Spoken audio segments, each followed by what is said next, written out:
On your Tuesday episode of Locked On Raptors, we stayed up to watch the Raptors get blown up by the Suns by 40, so you didn't have to.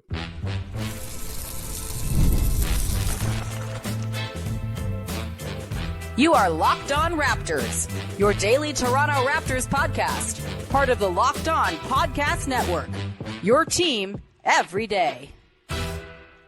Hey, what's going on? And welcome to another episode of Locked On Raptors, part of the Locked On Podcast Network, your team every day. It is Tuesday, March the 18th, and I'm your host, Sean Woodley. I've been covering the Toronto Raptors now for 11 seasons on various platforms. You can find all my work over on Blue Sky. You can also find the show on Instagram, and you can join us in the Locked On Raptors Discord server. Link in the description of the podcast. Come hang out, be part of our listener community. Of course, you can also subscribe for free to the daily Locked On Raptors newsletter. QR code on the screen. If you're tuning in on YouTube, you can also go to the link in the description of the podcast. If you're listening on audio, click through, drop your email in the box, and you will get fresh, piping hot emails from me 5 days a week talking about your local basketball team. Katie Heindel, League at Large pieces as well. Josh Lloyd, Fantasy Tips. Michael Shearer, Basketball Poetry every Thursday. It's all there, and it's all free. Please go sign up. Today's show is brought to you by our friends at PrizePicks. The episode is I went on a time loop. This episode is brought to you by PrizePicks. Download the app today and use the code LOCKEDINNBA to get $50 instantly when you play your first $5 lineup. PrizePicks, run your game, and we are here to talk about the Toronto Raptors losing by 40 to the Phoenix Suns on the road on Monday night on the second night of a back-to-back. A lovely 10 p.m. 40-point blowout. Really glad to have, stayed up and watched that. So you freaks didn't have to. And I'm sure some of you freaks did because you are, of course, freaks. Either way, we're going to get into that game a little bit, but mostly we're going to talk about the scourge that is tanking. Of course, the Toronto Raptors very much receiving ire from around the NBA world for the way they're handling their tank. Of course, there are like 9 other teams that are also pretty shamelessly tanking in their own special ways. They're all bad, as it turns out. We're going to get into tanking, the problem that it is, and try to fix it on today's show. We will also talk a little about the game against the Suns, and we will do it all with our pal, Vivek Jacob from Sportsnet, Raptors in 7, all over the damn place. Big V, how the hell are you, pal? I'm good, man. I'm good. I will be honest, as the Raptors sunk further into the depths of that blowout against the Suns, I did kind of move that to the small screen and had the Warriors and the Nuggets going. And I almost feel like Michael Malone punished like the bench, being like, you guys were so bad the last game. Like Jokic was a monster and you could not beat the Wizards. So here you go. Jokic and Murray get the night off. And you guys are going to work your butts off to beat someone named Spencer Jones is going to play a bunch. Yeah.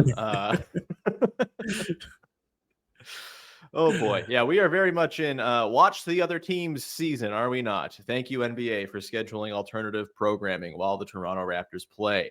Yeah, rough one. We can try to talk. I've been trying here, Big V. We've been talking so much about tanking and ethics and blah, blah, blah, blah. And that'll continue for sure because there's a month more left of this nonsense. But we've been also, I think, on this show, I've been trying to talk about basketball stuff in the first segment because, I'm old-fashioned. When I watch basketball, I like to watch basketball and think about the basketball things that are happening. Were there any basketball things of note from this game last night for you? Any little takeaways from what you saw on the floor? It was maybe not the best game for Quickley and Barnes. Maybe that's perhaps tied to playing alongside Jonathan Mobo and Colin Castleton in the starting lineup. Who's to say? But yeah, any overarching big conclusions to be drawn from this one on the basketball side of things before we get into the, existential crises facing the NBA? I mean, I think, if Jamison Battle keeps looking for his shot the way he does, he might be in for, a monster night soon. As we've talked about, the Raptors have a lot of sub 500 teams the rest of the way. And he took 12 threes in this one, made 4. But yeah, I think if he keeps getting those looks and keeps looking for them and keeps hunting his shot, why not have Battle attempt like 20 threes in a game by himself? He's officially on Donyell Marshall Watch, is what you're saying. And exactly. I could not be more here for it. Yeah. A bench dude coming in, burying double-digit threes. I mean, AJ Lawson flirted with that last week. I think he's maybe less of a volume guy in the grand scheme of things, though we did get a whole bunch up last week. Jamison Battle. I mean, I like watching him shoot. It's pretty fun. He's got a pretty stroke. That's a nice thing to tune in for. That was about it as far as nice things to tune in for in this game. Rough one from Jamal Shed, who's been bringing some light lately. 1 of 8 from the field. AJ Lawson, 12 points, did his thing, whatever. A lot of Orlando Robinson, a lot of Colin Castleton. And again, Quickley and Barnes, I thought this was probably the game where they kind of looked the most off in the last little while. I also, I know Quickley rested the game before and in theory should have had sprightly fresh legs for this one, but I do think we're at a point here where there might be a little bit of human nature setting into how locked in these guys are. I think Scottie Barnes in particular, pretty sloppy last night, getting pickpocketed and sort of loose handle. Mistakes that I don't think he's generally going to make when things actually matter. But, it's exacerbated a bit of a rough stretch here to close the year for Scottie Barnes, as he's not been super good. And the team has been just, kind of going through the motions. He's been going through the motions. I don't know, man. Any other sort of broader takeaways here from this game? We're going to talk about tanking coming up. We can kind of even begin on that conversation now if you'd like. I know, kind of spitballing before the show, you talked a little about just the length of the season really showing itself here. Yeah, I think when I look back on, the Tampa year, the Raptors kind of pivoted to the tank a little bit late. But it was also in this situation where, because it was a short season, when all the losing happened, it didn't, I guess, maybe feel as egregious. Eternal as it does right now. Yeah. And I think that's part of the problem now. And I think I'd be curious to see what a poll looked like with fans if, you were to ask them, hey, what's your optimal experience? Is it the 82 games? Is it 72? Is it, is it all the way down to 58 and everyone just plays each other twice? Where my vote's going. But yeah, I'd be curious to see what that looks like for fans. Again, we just live in a society where there's so much choice in terms of consumption. And, you can stream shows and, watch all kinds of stuff on TV and just stream. And even with the NBA now, it's so much more than just watching the Lakers and Celtics as it used to be, right? And you've got so many other teams that you can showcase and watch that you should kind of be taking pride in showcasing. And so I do think that there is more to do with less. Yeah, I think we're going to get into solutions for tanking, but I do think shortening the season is one of them, right? You shorten the season, and yes, teams will still tank, but you're going to have a lesser stretch of time where teams are going to realize, oh, we don't have a shot here. I think with the NBA season right now, it's past established. We don't need 82 games to determine the order of the teams. Things are pretty stagnant once you get to game 50, really. When was the last time the top 10 in the East was not the same? I mean, the Heat just fell down to 10th. The Bulls have been in 10th for what feels like 4 months. Things don't really move all that much. You don't need a million games to determine who's the best. The cream rises pretty quickly. And, in baseball, it's a different thing. It's 162 games because it's a pretty random sport. You need that many times out to kind of figure out, okay, who are the best teams here? Teams can go on heaters. Teams can get cold.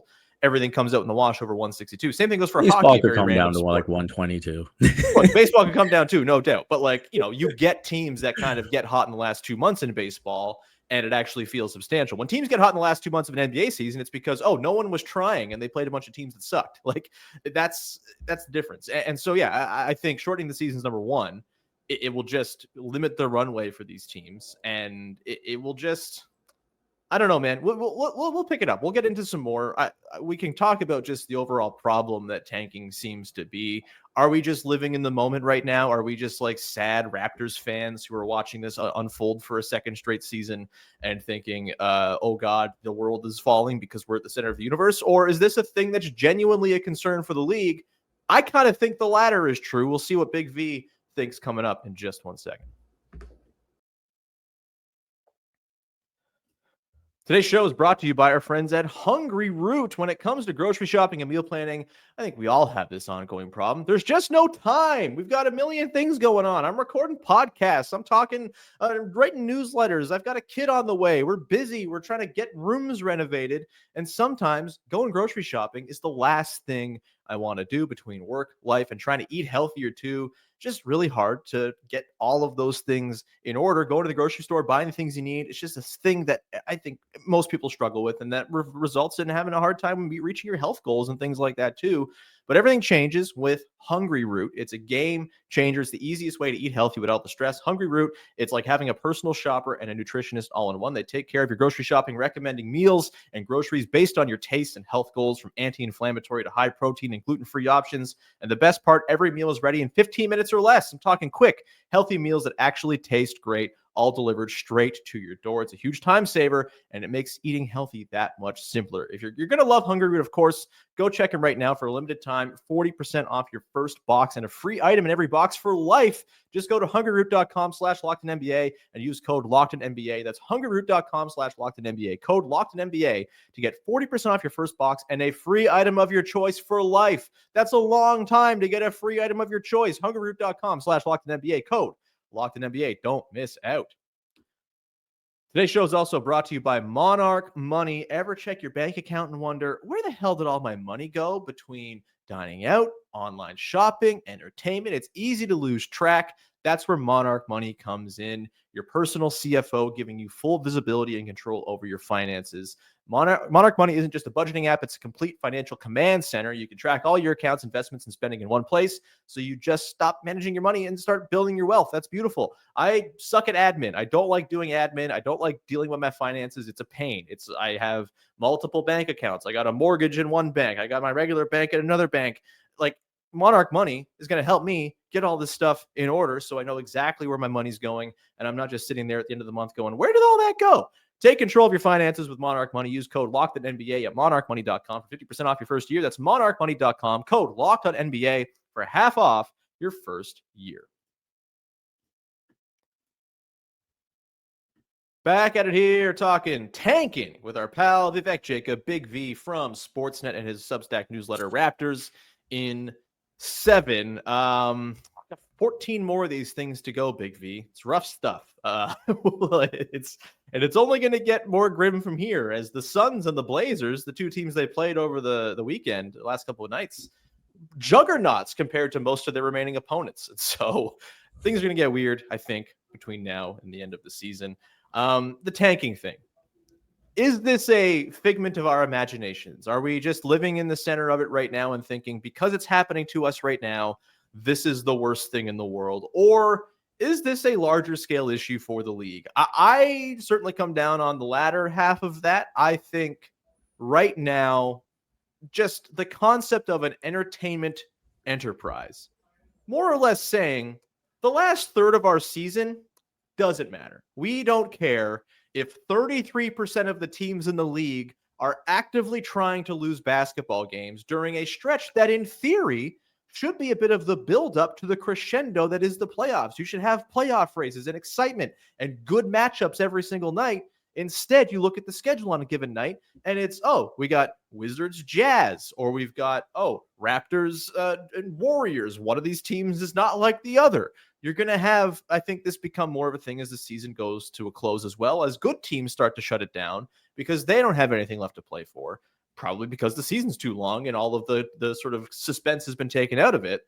And I think the casual fan is being forgotten in this more than anything. Yes, tanking is good if you're building a team. No doubt. It makes sense within the league's incentive structure for sure. But I think the league has kind of tailored itself to the small minority of trade machine weirdos and people who, like you, listen to a daily podcast about the team. And we love all of you. But that is a small subset of like the casual fan base. And I think the casual fan who just wants to take their kid to a game for an affordable price and see some good basketball, who just wants to turn on a game at the end of the day and unwind, expecting to see something pretty entertaining, is at risk of just kind of dropping off. You mentioned the million things competing for people's attention, Big V.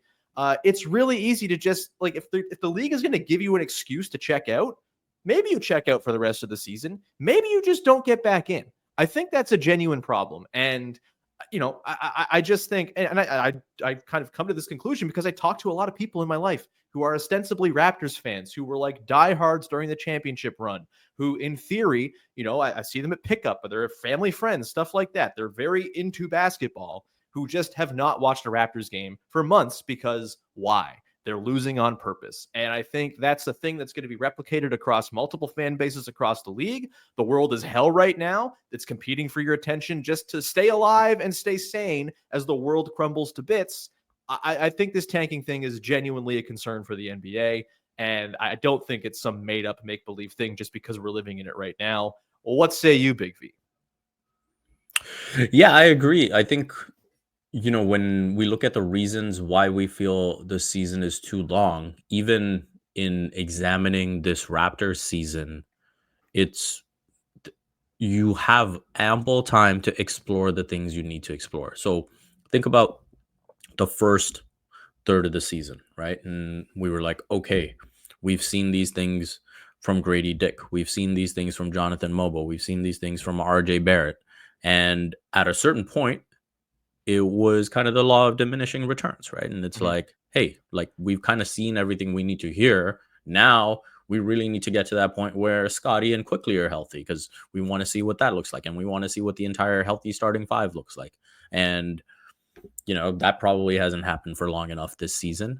But again, that is also because of the tanking nature that's been invited, right? And it's like, in an 82 game season, there are teams that will bottom out to the point of just being, a 15-20 win team. Whereas maybe in terms of a win percentage in a 70 game season or whatever, that percentage you can't strive for as hard. And maybe with the Raptors as well, it's like, okay, we can still kind of see what we need to from Scottie and Quickley, and we can still bottom out and not have to be as bad to get all the way to where the Pelicans and the Jazz and the Wizards are right now. And I think that's sort of part of the problem. It's like, okay, if 82 games is way too many to kind of explore all the things you want to explore, then what really is necessary? Is it 70? Is it 58? Is it whatever? Like, I'm sure there's a calculus there, and I'm sure owners will fight the owners will throw tomatoes at you if you suggest fewer home dates. Yeah, it's the real conundrum we're in, right? Yeah, exactly. And so in terms of actually getting ownership buy-in, that you're stuck between a rock and a hard place. But yeah, this is the reality of not recognizing what's around you, not looking at the NFL and being like, hey, look at what scarcity is doing for them. Look at other leagues and what scarcity does for them. And it's like, hey, maybe we could use some of that. And maybe, we'll lose out for a couple of years as things acclimate and we make the adjustment. But maybe there's real long-term gain here. And, the NBA has had its, greatest growth when it's been backed into a corner, right? And, back to, when the finals was on tape delay, and back to when they first introduced the 3-point line and all of that, right? And so maybe they need that kick up the behind in some way again. Yeah, like they've not been strangers to radical rule changes in the past or radical changes in the structure. I mean, the last couple of years alone, we've seen the NBA Cup, we've seen the play-in tournament. Like those are pretty big things to introduce to a pretty established and mature league.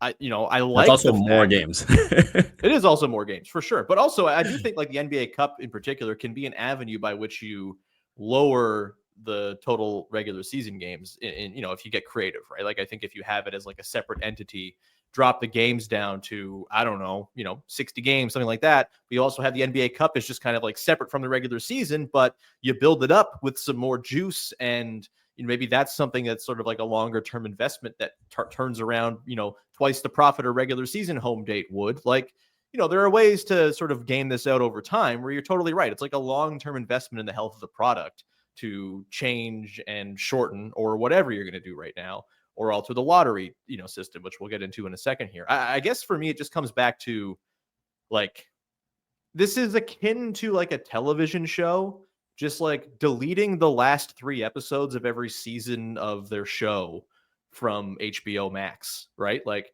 oh yeah, you go to watch The Wire and episodes 10, 11, 12 of season 2 were gone. Okay, I guess we'll just, wrap it there and not finish up. Like, it's just so incomplete. And like I said before, like, I think the casual fan doesn't really care as much about the sort of minutia of team building and cap mechanics and all that stuff as your super diehard fan. And I think you have to tailor things towards the casual fan a little bit more. I think the casual fan wants to be able to latch on to guys and kind of follow the story of a team throughout the year. That's like the most fun thing about being a fan, is latching on to your dudes and having a year where you kind of ride the ups and downs. But if you get to the 50 game mark and your team has decided, you know what, we don't actually care about that investment anymore, we're just going for the team optimization route here. Again, I think that really hurts the investment. I think it, look, I'm feeling this right now with the Toronto Blue Jays, who have ostensibly been pretty good in recent years, but the way they've kind of gone about managing their team, it's got me like genuinely, like, the season starts in a couple of weeks. I haven't thought about it for a second. Most of the time I'm like super in watching preseason games and really getting, excited for the start of the year. And I think just the world we live in, it invites apathy, and apathy leads to not giving a damn about the thing that you once cared about anymore. And so, yeah, it's a big deal, man. I don't know how the NBA fixes it, but we're going to give them some ideas coming up in just 1 second here to close out the show. Today's show is brought to you by our friends over at PrizePicks. Basketball season's heating up, and there's no better way to get into the action than with PrizePicks, the best place for daily fantasy sports, particularly true for the NCAA tournament. Finally, some fresh basketball to watch where teams are trying really hard. With PrizePicks, you can pick more or less on at least 2 player projections for a shot to win up to 1,000 times your cash. It's easy to use. Available in over 30 states. Lets you mix and match projections across different sports as well, which is very fun. And so, yeah, it's as simple as going in, picking more or less on player stat projections. Maybe you've got an AJ Lawson more or less on the board. Take the more. The dude's going to get shots up. Jamison Battle, another guy as well you could throw into a lineup here. Maybe you're hitching your wagon to some guys in the college basketball ranks as you look at potential draft prospects for the Raptors. Maybe you want to take the more on Derek Queen points when Maryland plays in the tournament. You can do that. And just go download the app today. Use the code LOCKEDNBA to get $50 instantly after you play your first $5 lineup. That's code LOCKEDNBA for $50 instantly after you play your first $5 lineup. PrizePicks, run your game. The NCAA tournament is here, and so is the bracket breakdown. Locked On Podcast Network and Amazon Fire TV channels are teaming up to deliver NCAA tournament coverage like never before. Watch studio shows featuring former players and Locked On's local experts as they guide you through every upset, buzzer beater, and bracket matchup. Stream it all for free on Amazon Fire TV channel. Search Bracket Breakdown to see it all for free. It's your team every day.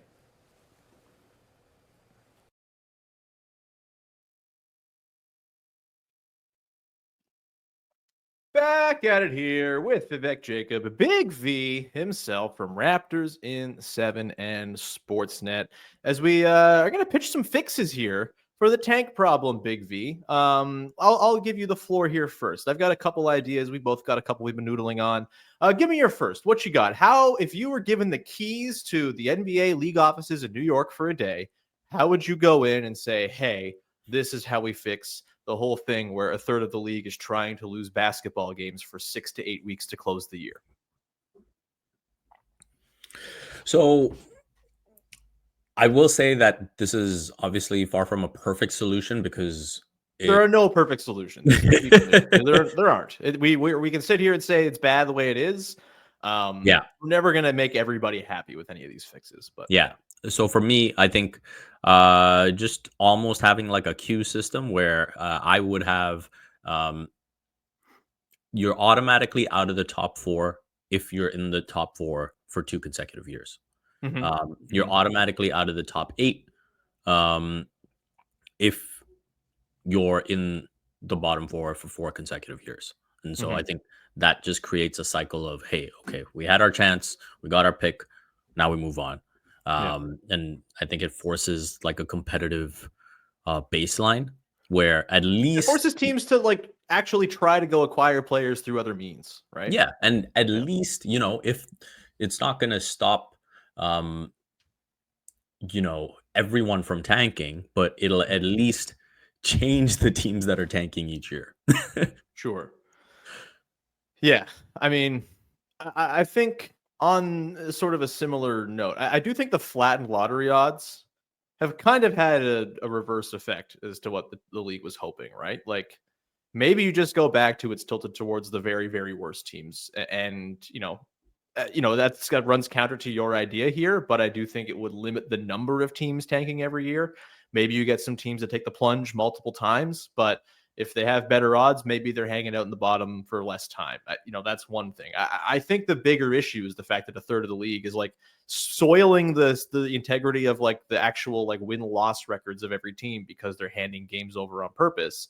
And the flattened lottery odds are a big reason why. Like all these teams, the Spurs, no Wemby. Well, you can get a good pick. Might as well just go get some surgery, De'Aaron Fox. We'll talk to you next year. Guy who's played through the injury all season long, only to get surgery after Wemby goes down. Okay, sure. I think it's just given all these teams an out to say, well, we're not going to win a title this year, but we can get ourselves a shot at a good pick. So let's do that. So I'd probably get rid of flattened lottery odds right away. I do like the idea of like the bottom teams getting punished for being terrible. What a novel concept. Like what would you think of the idea of if you are in the bottom four, you just can't pick in the bottom four? Yeah, I think that's interesting. I haven't given it much thought, but I think that would be. Oh wait, so you're saying even like if a team just happens to, be really bad one year, they still wouldn't be able to pick in the bottom four? Yeah, like okay, you're the worst team in the league. Okay, Yeah. the highest you can pick is fifth. You just get thrown out of the lottery entirely. Yeah, I think that And they'll never sell it to owners because owners need to sell hope. But yeah, I think but that it would could prevent also sort of be jazz a harsh stuff, one probably. because of the situation where a team is just genuinely bad. Sure. And I think you could have a situation where you do have just a complete slew of injuries. Like, obviously, I think the Pelicans are in a mode now where it's obvious, but I don't think they were coming into the year saying, "Hey, we want to be bad." No, they've had a true hell year. Yeah. Yeah, exactly. Right. So I think that's a type of situation where I wouldn't want to see them get penalized. And so I think to avoid that, maybe the first year would be a bit harsh. If it's if it's a second consecutive year, if it's a third consecutive year, I think that's where maybe you start to think about punishment. And maybe, to tweak mine, maybe you say, hey, like if it's a second consecutive year where, you're in the bottom four, like there's no way you're getting in the top two. If it's a third consecutive year, then you're not getting in the top four. If it's a fourth consecutive year, you're not getting in the top eight. Yeah. And If it's just a like consecutive year, you lose your first round pick entirely. You get the pick. There you go. Yeah, the Jazz in 2 years will be screwed. Yeah, you can fiddle with the odds. I mean, you'll still get the thing where like, okay, so a team's going to try to like stealthily finish fifth in the odds, so they have the best lottery chance to move up. Like you will get it. Like you're moving the goalposts no matter sort of where you set the cutoff. Which is why Big V, I think the actual fix to tanking is abolishing the draft entirely. This felt like a thing that had a little more helium, maybe like a decade ago. I know Kevin Arnovitz wrote about this when he was at ESPN, and the concept of just abolishing the draft. A, pro-labor, gives players more choice of where they want to go. And B, I think genuinely would create an environment where teams are constantly auditioning to go and acquire stars. And I know the first blush thing is, but guys are only going to go to LA and Miami and New York. There are only so many roster spots and only so many like max salary spots. There will still be a luxury tax in all of this. There's only so much opportunity for guys to go and like be the dude on a team. Like a superstar, Cooper Flagg can come out and say, well, I want to go to the Lakers. But if the Lakers already have 5 stars, then is he really going to go to the Lakers? Like, I don't think that's happening. I think you will see a sort of dispersal of talent. And I think the teams that show that they can develop talent, that have like good facilities and take care of their guys, that have good fan bases, like I think those teams will eventually get players. And I think putting in incentives to be as competent as you possibly can be, to invest in all of the places away from the salary cap, to ensure that you are a desirable landing spot, I think to me is the best way to get rid of tanking, because it is full on inspiring competitiveness and trying, which I think is the thing. Like, that's what you're selling as a league. This is the thing you sell. This is the thing you use as your form of entertainment, is competition. There is no competition in the back third of the season, or there's way less than there should be. If you make it so every team is constantly on audition for potential star players, then all of a sudden, I think you're going to get a different approach from teams like the Jazz, for example.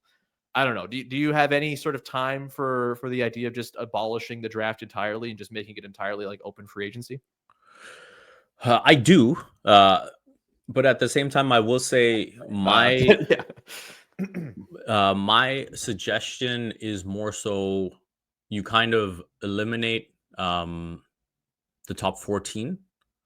And so I still think the playoff teams, like, you maintain that order. But I think with the other 14, you kind of just have it as where recruits just match up with the team they want to go to. And so in terms of that competitive balance where you say, oh, well, like players will just say they want to go to the Lakers or whatever. I think the only thing that you kind of battle for is like that top pick is still able to offer, the highest salary. Yep. And so if you're coming out of college or wherever, Europe, whatever it may be, you're considering, it's like, hey, I could make 10 12 mil playing for, let's say, the Utah Jazz this year, or I'd have to go down to like 2 mil and play for whatever team is 17th 18th, the Knicks, right? Yeah, whatever. Yeah. And so I think that creates an interesting scenario where you can still have like a draft show, because we don't know who's kind of matched up with who. And you watch that, and I know that'd be a concern for the league. It's like, oh, we're removing the draft, and like, where's the suspense? Where's the show gonna come from? Where's the full day of talking about where Bronny James is gonna go? Yeah. The best television there is. Yeah. So I think you maybe start with that and see what happens with those 14. And then the rest, it kind of just goes back into that draft mode.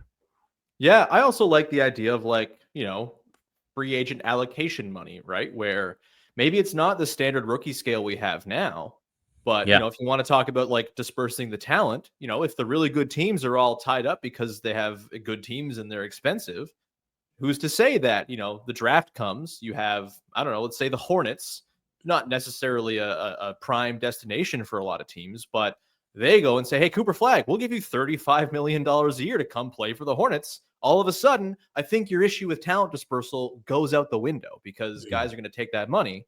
And maybe that leads to them moving on to other teams, after their first contracts or whatever. That seems to be a thing the league likes. So I think that sort of checks a box too. Again, this is never going to happen unless the league gets like crazy radical.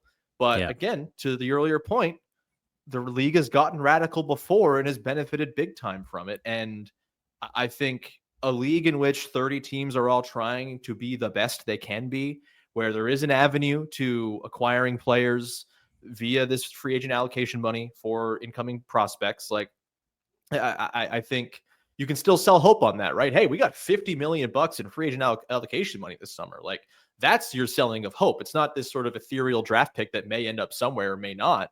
It's like, hey, we have a tangible amount of money we can go and throw at this incoming star. And hey, maybe it won't work out. Maybe he wants to go play somewhere else. But because of the dynamics of the league and because the luxury tax and the aprons are kind of evening the playing field a little bit for everybody, I do think it would open up a lot of opportunity for teams that maybe otherwise wouldn't be able to go get themselves a star just because they have the money to burn and other teams don't. And so, yeah, I think there is a lot to the idea of it. I ultimately think it's too like European sports inspired for America to ever get on board. America's afraid of, ditching the draft model. America is afraid of relegation, which would be the surefire way to eliminate tanking. Because, hey, you're not in the NBA next year if you stink out loud, Wizards. Sorry. Have fun playing in NBA too. that's like obviously the super duper extreme thing that's never going to happen, even though it does seem like Adam Silver has some love for European sports with his NBA Cup affiliate. What the hell's the word I'm looking for? He likes it. But yeah, any other quick thoughts here on the other sort of solutions here? Obviously, there's lots that go around. And certainly haven't covered all of them here, but where are you at with sort of solutions to fix the tanking issue? Any other last parting shots here? I mean, to kind of go full soccer mode, it's like if you had all these teams set up academies, and now, all these young kids can kind of just be associated with their academies. And then, if at some point, like, for example, like Manchester United will make a deal with Arsenal or Real Madrid or whoever for like a 16-year-old kid or whatever it is, right? And then, they just kind of move that way. But if you have these academies for each team, and that's maybe the next progression from, the G League, then there's an easier funnel for all of these players as well. And that would abolish the draft essentially. Probably encourages a whole lot of like investing in basketball infrastructure in your own city as well, which I think is a good thing. That obviously teams do a lot of right now anyway. Most teams are very involved in, basketball grassroots programs, but if your future of your team is sort of dependent upon, hey, like what kind of players can we develop from our local area, stuff like that. I think that leads to just like a healthier overall enterprise. I just kind of feel like we've reached the late stages of this model of the league. And look, the league doesn't really care because they just got $1 bazillion in their new TV deal. There's not a ton of incentive right now for them to change things. Maybe this becomes more of a hot button issue in 10 years when the next TV deal is on tap. But I think just in terms of just like the overall product, and I'm not concerned about ratings. I don't not care one lick about ratings. It doesn't bother me. Not my job to care about it. I care about the product being good. I care about like return on investment for spending 6 months of the year watching a team, not just for myself. Yes, I'm selfishly invested because I watch the team and I like my job is like to find things to talk about with them. It's a lot easier when they're good, no doubt. But just for the casual fan or the diehard fan who spends a lot of time and a lot of money investing in following an NBA team, which is what it takes these days to do that. If you really want to do it right, and sort of go full tilt into it, like the return on investment right now is not there because a gigantic portion of the season for a gigantic portion of the league just means nothing. And that's a shame. And I do think the tanking and the incentive structure is kind of the thing that sort of drags it all down right now. Off the soapbox, I suppose. Big V, anything you want to promote for the good people out there? Just the usual stuff. Check out the Raptors in 7 Substack. I will give a shout out to Gail Hammer, who sent a note to the Substack and said, "Hey, Big V, I love your input on Locked On Raptors." So hey, we love it. Cross promotion, we love it. Yeah. So thank you to Gail, and thank you for the pledge as well. Much appreciated. Absolutely. Please go support Big V's work. You can support mine by going to the newsletter, QR code on the screen. Please go support. And again, it's free. There's no reason not to do it. You get to your inbox every single day. It's lovely. You can also follow, subscribe, rate, review, tell a friend. Also, later on this channel today will be the NBA Eastern Conference Squad Show, where guess what? We talked about tanking for an entire 30 minutes. And it was a ton of fun. Did I defend? This was a thing where like I'm roasting the Raptors for their own sort of situation sometimes. But when other people try to do it, no, you're not allowed to say things. Only I can say things. And so I got on the defensive against a bunch of Americans on our, which is fitting, I suppose, timely, I guess. On our squad show. You can check out that later on the YouTube channel and on the audio podcast feed. With that, we'll leave you there. Thank you so much for hanging. We'll talk to you on Wednesday as we look into March Madness and talk about some players who are actually trying, baby, and prospects to keep an eye on in the tournament. We will do that coming up tomorrow. Thanks so much for hanging. Bye-bye. Oh, almost 2 in a row.